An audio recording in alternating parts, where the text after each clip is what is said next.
Fourth day of protests after 9-year-old girl allegedly raped and murdered in Indian capital. Protesters marched holding signs that demanded accountability for the girl's death. "We want justice," they chanted, with placards that read, "Justice for India's daughter." The parents of the 9-year-old girl attended the protests as well, sitting on a makeshift stage with supporters from their village. The girl's mother sobbed and screamed, at times calling out for her daughter to come back.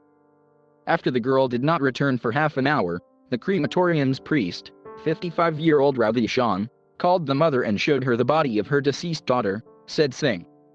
The girl was lying on a bench there. They told her mother that look, her lips are blue and her body is burnt from the lips down to the wrists, Singh said. The mother was told that her daughter had been electrocuted while trying to fetch water. Sham and 3 other crematorium employees convinced the mother to cremate the body, claiming it would be a hassle to involve the police, said Singh. The girl's body was cremated, with her parents present. But the incident sparked outcry in their village, and after the parents returned home, about 200 villagers gathered demanding justice. That same night, police arrested 4 men alleged to be involved in the girl's death. They have yet to be charged, but have been remanded to judicial custody for 2 weeks, Singh said. Police are investigating the crime as an incident of caste violence, and are also investigating allegations of rape made by the victim's family and other villagers. Since the girl's body has already largely been cremated, medical examiners could not ascertain anything based on the remaining parts of the body during the post-mortem exam, said Singh on Wednesday. Forensic units are now testing other pieces of evidence like bodily fluids on her clothing to ascertain if there was any discharge that is used in the sexual assault, he said. In India's caste-based social hierarchy, Dalits refer to those belonging to oppressed castes, and have been referred to as untouchables in the past. They experience severe discrimination, and are often victims of sexual violence and assault.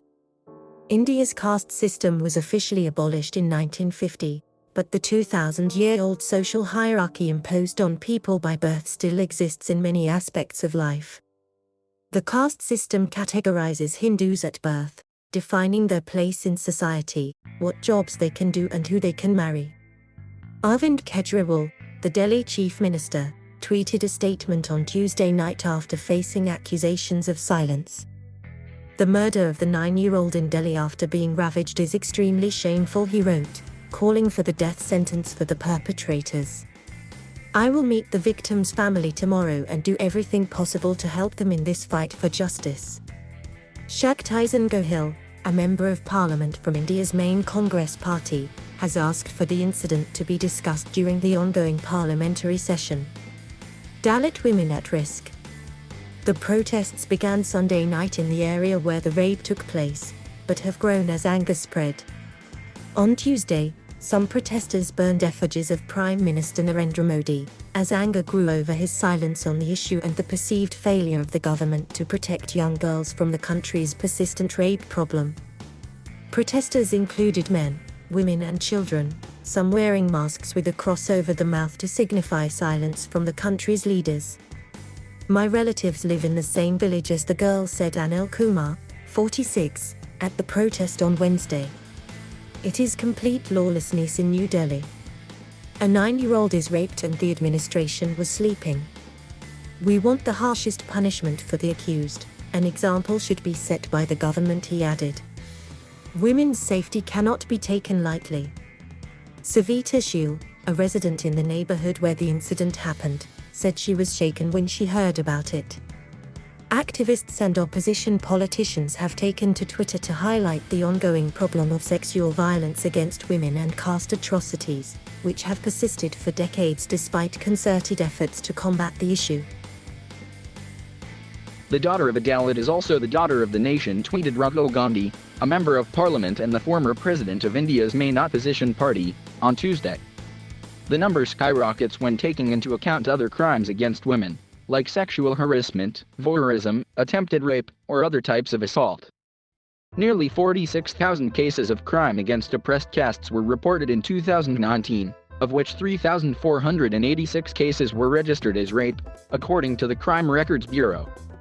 Several similar cases sparked outrage and nationwide protests last October, when a 22-year-old Dalit woman died of severe injuries in India's northern Uttar Pradesh state after being allegedly gang raped. That same day, another 19-year-old Dalit woman died in the Hathras district of Uttar Pradesh after she was allegedly gang raped and strangled by upper caste men in a separate incident, and her body allegedly cremated without the family's consent.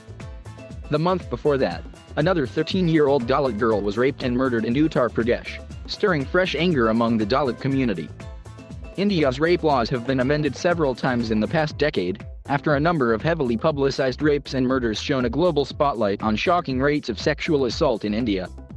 However, activists say the existing laws still fail to protect women, and many of the problems associated with India's rape crisis continue. Sometimes our sisters are forcibly burnt in Hathras and sometimes in Delhi, said Chandrasekhar Azad, leader of the prominent Dalit rights group BHIM Army, on Twitter on Monday. Our struggle will continue until we get justice.